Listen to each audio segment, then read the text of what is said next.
বসেছিলাম যে ওখানে কাটা তাড়ার বাড়া দিয়েছিল বিএসএফ, যে আমাদের বিজেপি ওরাও তখন প্রস্তুত ছিল, আমাদেরও বিজেপি প্রস্তুত ছিল।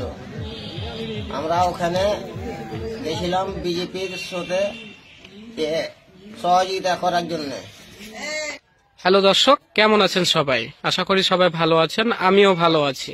আজকে চলে এসেছি এই সেই বাবলু ভাইয়ের বাসায়, যে কিনা গত 2 দিন আগে আপনারা ছবি দেখেছেন, বিজেপির অস্ত্রের পিছনে যে বসেছিল, সে বাবুল ভাইয়ের বাসায় আমরা চলে এসেছি। আজকে আপনাদেরকে নিয়ে যাচ্ছি বাবুল ভাইয়ের বাসায়, আপনারা সঙ্গে থাকুন।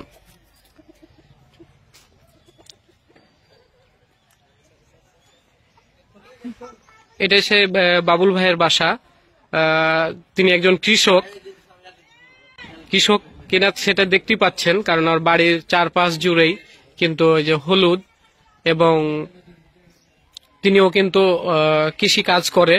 আর আজকে যে বাড়ির মধ্যে নিয়ে যাব আপনাদেরকে, যে বাবুল ভাইয়ের বাড়ি, তার বাসার সামনে দেখছেন অনেক জনে এসেছে, যেহেতু উনি একদম ভাইরাল হয়ে গেছে।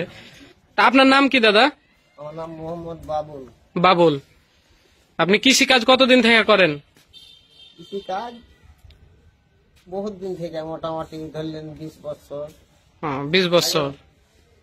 তো ওখানে কি আপনার জমি টমি আবাদ কিছু আছে? আচ্ছা আচ্ছা, আছে। আমার গম আছে, সরষা আছে। তো ওখানে যে আপনি যে বিএসএফ যে ওপার থেকে দেখেছিলেন, তো বিএসএফ পরে দেখলাম যে ওপারে অনেক জনগণও ছিল, তা আপনাকে দেখে ভয় লাগেনি ওদেরকে দেখে?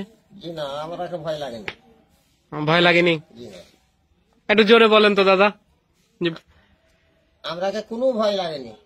ভয় লাগেনি? জি না। তা আপনি তো ভাইরাল হয়ে গেছেন দাদা এখন।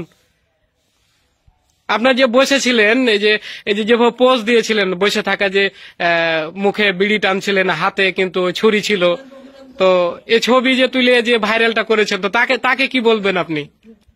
কি বলবো, দেখছে আমাকে সারা বিশ্বই দেখছে, তাকে ধন্যবাদ দিলাম। আপনি এত খুশি হয়েছেন না? খুশি আছি আমি। কেন বসেছিলেন ওখানে? আপনার ভয় করেনি? আমি বসছিলাম কেন ভাই, ওখানে তার বাড়া দিয়েছিল, কাটা তার বাড়া ভারত দিয়েছে। সেই অনুযায়ী আমাদের বিজেপি যে বাধা দেয়, তারা উত্তেজিত হয়ে যায়। তখন রেসারেসি হওয়ার পরে তখন ওরাও প্রস্তুত হইতে লাগলো, আমাদেরও বিজেপি প্রস্তুত হইল। আমরাও ওখানে প্রস্তুত ছিলাম, গ্রামবাসী সবাই আমরা ছিলাম বিজেপির সাথে প্রস্তুত। ওরা যদি আক্রমণ করত, তো আমাদেরও বিজেপি আক্রমণ করার জন্য প্রস্তুত ছিল। আপনি কেন বসেছিলেন ওখানে? আমরা বিজেপির সাহায্য করার জন্য আমরা ছিলাম ওখানে। আপনার ওখানে ভয় করেনি? জি না, ভয় করার কোনো কারণ নেই। ওরাও জনগণ লিয়া প্রস্তুত ছিল, আমরাও প্রস্তুত ছিলাম। আমাদের বাংলাদেশ মানচিত্রর জন্য জীবন দিতে প্রস্তুত ছিলাম। এবং ওখানে আপনার ভয় করেনি? জি না, আমাদের ভয় করেনি, আমাদেরও বিজেপি ওখানে প্রস্তুত আছে। আমাদের এতওয়ালা ফসল, গম, সরষা, এতওয়ালা ক্ষতি হয়ে যাওয়ার পরও আমরা দুঃখ পাইনি। কিন্তু আমাদের বিজেপি সেখানে কাটাতার বেড়া রুখে বন্ধ করা, এখন অফিস বন্ধ আছে, সেফের কাজ বন্ধ করার দোয়াতে আমরা খুশি হয়েছি। তো ভাই, এই যে আপনি তো মনে হয় এই ভাইয়ের এলাকার ভাতিজা, তা আপনার কেমন লেগেছে যে উনি? অনেক ভালো লেগেছে, সাহসী একটা মনোভাব ফুটে উঠেছে তার মধ্যে।